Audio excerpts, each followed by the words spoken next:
you got your pole, you need to put this finger right here and pull it up. And then release this.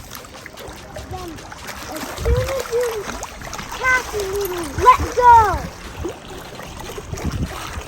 And then once you got your thing, you have to reel in slowly and jig it.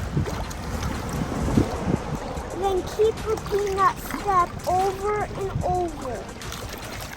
And you want to jig it like 5 or 6 seconds until you reel in again.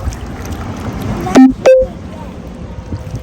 But you have to jig very softly. And then you just have to wait for a fish.